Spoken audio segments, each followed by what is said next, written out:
ಎಲ್ರಿಗೂ ನಮಸ್ಕಾರ. ನಾನು ನಿಮ್ಮ ಪ್ರಮೀಳಾ. ಎಲ್ಲರೂ ಹೇಗಿದ್ದೀರಾ? ವೆಲ್ಕಮ್ ಟು ಅಮ್ಮನ ಸ್ಪೆಷಲ್ ಕೈರುಚಿ ಯೂಟ್ಯೂಬ್ ಚಾನಲ್ಗೆ.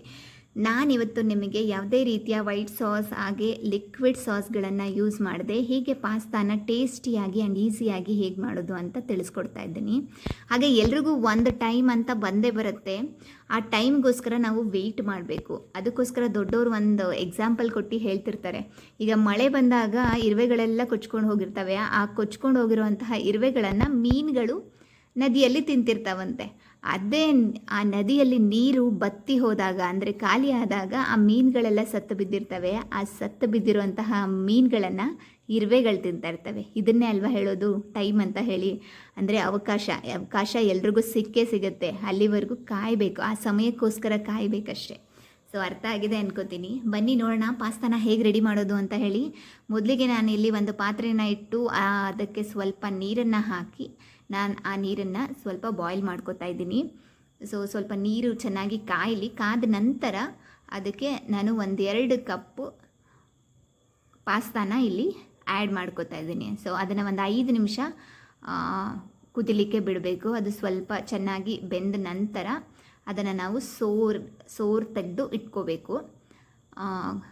ನಾರ್ಮಲಾಗಿ ನಾವು ಅವಲಕ್ಕಿ ಎಲ್ಲನೂ ಸೋರು ತೆಗಿತೀವಲ್ವ, ಆ ರೀತಿ ಇದನ್ನು ಕೂಡ ಜಸ್ಟ್ ಅದನ್ನು ಸ್ವಲ್ಪ ಬಾಯ್ಲ್ ಮಾಡಿಕೊಂಡು ಅದು ಬೆಂದಿದೆಯಾ ಇಲ್ವಾ ಅಂತ ಫಸ್ಟ್ ನೀವು ಚೆಕ್ ಮಾಡ್ಕೋಬೇಕು. ಅಕಸ್ಮಾತ್ ಅದನ್ನು ಬೆಂದಿಲ್ಲ ಅಂತ ಹೇಳಿದ್ರೆ ನಿಮಗೆ ಗೊತ್ತಾಗುತ್ತೆ. ಈ ಥರ ಟಚ್ ಮಾಡಿದ್ರೆ ಅದು ಬೆಂದಿದೆ ಅಂತ ಅನ್ನೋದು ನಿಮಗೆ ಫೀಲ್ ಆಗುತ್ತೆ. ಆವಾಗ ನೀವು ಅದನ್ನು ಬೇರೆ ಪಾತ್ರೆಗೆ ಟ್ರಾನ್ಸ್ಫರ್ ಮಾಡಿಕೊಂಡು ಅದನ್ನೆಲ್ಲ ನೀರನ್ನೆಲ್ಲ ತೊಗೋಬೇಕು. ಅದನ್ನೆಲ್ಲ ಹಾಗೆ ಡ್ರೈ ಆಗೋದಕ್ಕೆ ಬಿಡಬೇಕು ಸ್ವಲ್ಪ ಹೊತ್ತು. ನೋಡ್ತಾ ಇದ್ದೀರಲ್ವಾ? ನಾನಿಲ್ಲಿ ಒಂದು ಜರಡಿಯನ್ನು ತೊಗೊಂಡು ಅದಕ್ಕೆ ಆ ಪಾಸ್ತಾನೆಲ್ಲ ಹಾಕ್ತಾಯಿದ್ದೀನಿ. ಅದನ್ನು ತೊಗೊಂಡು ಅದನ್ನು ಸ್ವಲ್ಪ ಕೂಲ್ ಆಗೋದಕ್ಕೆ ಬಿಡ್ತಾಯಿದ್ದೀನಿ. ಫುಲ್ ಬಿಸಿ ಇದೆ ಅಲ್ಲ, ಈಗ ಬಿಸಿಯಲ್ಲೇ ನಾವು ಆ್ಯಡ್ ಮಾಡಿಬಿಟ್ರೆ ಅದು ಪೂರ್ತಿ ಬೆಂದೋಗಿರೋದ್ರಿಂದ ಫುಲ್ಲು ಮೊಸರು ಟೈಪ್ ಆಗಿಬಿಡುತ್ತೆ. ಅದಕ್ಕೆ ಅದು ಸ್ವಲ್ಪ ಆರಲಿಕ್ಕೆ ಬಿಡಬೇಕು. ನಾನಿಲ್ಲಿ ಇನ್ನೊಂದು ಪಾತ್ರೆಯಲ್ಲಿ ಅದಕ್ಕೆ ಮಸಾಲೆನ ರೆಡಿ ಮಾಡ್ಕೋತಾ ಇದ್ದೀನಿ. ಮೊದಲಿಗೆ 1-2 ಸ್ಪೂನ್ ಆಯಿಲನ್ನು ಹಾಕೋತಿದ್ದೀನಿ. ಇದಕ್ಕೇನು ಹೆಚ್ಚಿಗೆ ಆಯಿಲ್ ಅಗತ್ಯ ಇಲ್ಲ. ಒಗ್ಗರಣೆಗೆ ಎಷ್ಟು ಬೇಕೋ ಅಷ್ಟು ಹಾಕ್ಕೊಂಡ್ರೆ ಸಾಕು. ಅದಕ್ಕೆ ನಾನು ಸ್ವಲ್ಪ ಜೀರಿಗೆನ ಹಾಗೆ ಸಾಸಿವೆನ ಎರಡನ್ನೂ ಒಗ್ಗರಣೆಗೆ ಹಾಕೋತಾ ಇದ್ದೀನಿ. ಅದು ಕಾದಿದ ನಂತರ ನಾನಿಲ್ಲಿ ಕರಿಬೇವು ಹಾಗೆ ಹಸಿಮೆಣಸಿನ್ಕಾಯಿ ಹಾಗೆ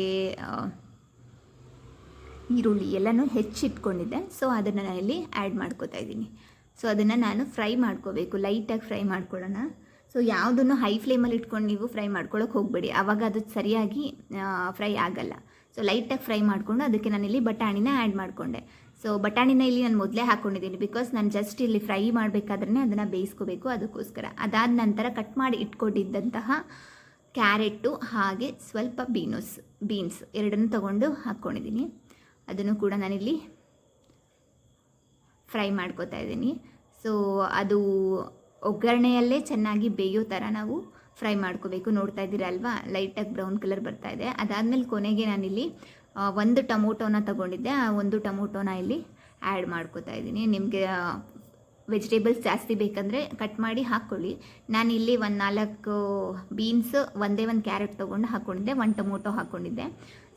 ಅದಾದ ಮೇಲೆ ಅದನ್ನು ಚೆನ್ನಾಗಿ ಫ್ರೈ ಮಾಡ್ಕೊಂಡು ಸ್ವಲ್ಪ ಸಾಲ್ಟ್ ಕೂಡ ಹಾಕ್ಕೊಂಡು ಫ್ರೈ ಮಾಡಿಕೊಂಡೆ. ಬಿಕಾಸ್ ನಾವು ಒಗ್ಗರಣೆ ಮಾಡಬೇಕಾದ್ರೇ ಸಾಲ್ಟ್ ಹಾಕ್ಕೊಂಡ್ರೆ ಸ್ವಲ್ಪ ಬೇಗ ಫ್ರೈ ಆಗುತ್ತೆ ಅನ್ನೋದಕ್ಕೋಸ್ಕರ ಅಲ್ಲೇ ಸಾಲ್ಟನ್ನು ಹಾಕ್ಕೊಂಡು ಸ್ವಲ್ಪ ಫ್ರೈ ಮಾಡ್ಕೊತಾ ಇದ್ದೀವಿ.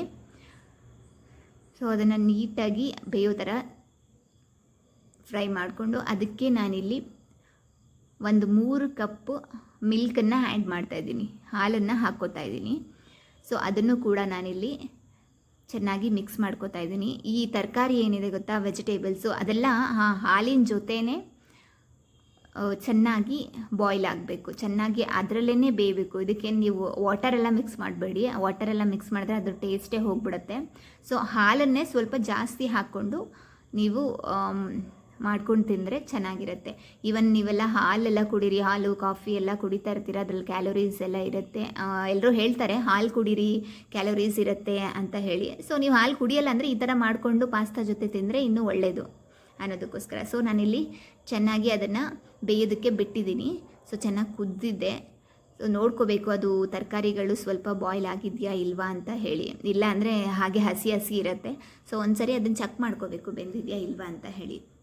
ಬೆಂದಿಲ್ಲ ಅಂದರೆ ಇನ್ನೊಂದು 2 ನಿಮಿಷ ಬಿಟ್ಟು ಅದನ್ನು ಪ್ಲೇಟನ್ನು ಕ್ಲೋಸ್ ಮಾಡಿ ಬೇಯೋದಕ್ಕೆ ಬಿಡಬೇಕು. ಸೊ ನೋಡಿ ಇಲ್ಲಿ ಬೆಂದಿದೆಯಾ ಇಲ್ವಾ ಅಂತ ಹೇಳಿ ಚೆಕ್ ಮಾಡ್ತಾಯಿದ್ದೀನಿ. ಆ್ಯಕ್ಚುಲಿ ಬೆಂದಿದೆ. ಸೊ ನಾನು ಇದಕ್ಕೆ ಇವಾಗ ಆ ಪಾಸ್ತಾ ಏನು ರೆಡಿ ಮಾಡಿ ಇಟ್ಕೊಂಡಿದ್ದೆ ಅದನ್ನು ಕೂಲ್ ಮಾಡ್ಕೊಂಡಿದ್ದೆ. ಸೊ ಅದನ್ನು ಇವಾಗ ತೆಗೆದು ಇಲ್ಲಿ ಆ್ಯಡ್ ಮಾಡಿಕೊಂಡು ಮಿಕ್ಸ್ ಮಾಡ್ಕೊತಾ ಇದ್ದೀನಿ. ನಿಧಾನಕ್ಕೆ ಅದನ್ನು ಮಿಕ್ಸ್ ಮಾಡ್ಕೋಬೇಕು. ಸೊ ನೋಡ್ತಾ ಇದ್ದೀರಾ ಅಲ್ವಾ, ಅದು ನಾವು ಹಾಲು ಏನು ಹಾಕಿದ್ವಿ ಅದು ಈ ಪಾಸ್ತಾಗೆ ಪೂರ್ತಿ ಸೆಟ್ ಆಗೋವಷ್ಟು ನಾವು ಹಾಲನ್ನು ಹಾಕ್ಕೋಬೇಕು. ಅಳತೆ ನೋಡಿ ನೀವು ಹಾಕ್ಕೊಳ್ಳಿ.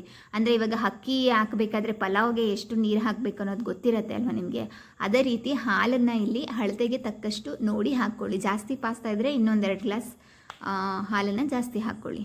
ಸೊ ಎಲ್ಲನೂ ಹಾಕಿ ಚೆನ್ನಾಗಿ ಮಿಕ್ಸ್ ಮಾಡ್ಕೋತಾ ಇದ್ದೀನಿ. ಸೊ ಇಲ್ಲಿ ಯಾವುದೇ ರೀತಿಯ ಲಿಕ್ವಿಡ್ ಸಾಸ್ಗಳನ್ನು ನಾನು ಯೂಸ್ ಮಾಡ್ತಾ ಇಲ್ಲ, ನ್ಯಾಚುರಲ್ ಆಗಿಯೇ ಯೂಸ್ ಮಾಡಿ ಮಾಡ್ತಾಯಿದ್ದೀನಿ. ಹೆಲ್ತಿಗೆ ತುಂಬ ಒಳ್ಳೆಯದು. ಸೊ ಮಾಡ್ಕೊಂಡು ತಿಂದರೆ ಮನೇಲಿ ಹೋಟೆಲಲ್ಲಿ ಹೋಗಿ ತಿನ್ನೋದಕ್ಕಿಂತ ಬೆಸ್ಟ್ ಮನೇಲಿ ಮಾಡ್ಕೊಂಡು ತಿನ್ಬೋದು ಅನ್ನೋದಕ್ಕೆ ನಾನು ಈ ರೆಸಿಪಿನ ತಿಳಿಸ್ತಾ ಇದ್ದೀನಿ. ಸೊ ಎಲ್ಲ ಮಿಕ್ಸ್ ಮಾಡಿದ ನಂತರ ಇನ್ನು ಸ್ವಲ್ಪ ಬೇಕು ಅಂತ ಹೇಳಿದ್ರೆ ಸಾಲ್ಟನ್ನು ಇಲ್ಲಿ ನಾವು ಆ್ಯಡ್ ಮಾಡ್ಕೋಬೋದು ಬೇಕಾದರೆ, ಬಿಕಾಸ್ ಆಲ್ರೆಡಿ ಸಾಲ್ಟ್ ಹಾಕಿದ್ರಿ ಅಲ್ವಾ. ಇವಾಗ ಮಿಲ್ಕನ್ನು ಕೂಡ ನೀವು ಇಲ್ಲಿ ಆ್ಯಡ್ ಮಾಡಿದ್ದೀರಾ, ಅದನ್ನು ಸ್ವಲ್ಪ ಮಿಕ್ಸ್ ಮಾಡ್ತಾಯಿದ್ದೀರಾ. ಸೊ ಅದಕ್ಕೋಸ್ಕರ ಸ್ವಲ್ಪ ಸಾಲ್ಟನ್ನು ಆ್ಯಡ್ ಮಾಡಿಕೊಂಡು ಮಿಕ್ಸ್ ಮಾಡ್ಕೋಬೇಕು. ಸೊ ರೆಡಿಯಾಗಿದೆ ಇವಾಗ ಪಾಸ್ತಾ. ಇಷ್ಟೇ, ಈಸಿ ಆ್ಯಂಡ್ ಟೇಸ್ಟಿ. ನೀವು ಕೂಡ ಮನೇಲಿ ಮಾಡಿ ಹೇಳಿ ಕಮೆಂಟ್ ಮಾಡಿ. Thank you.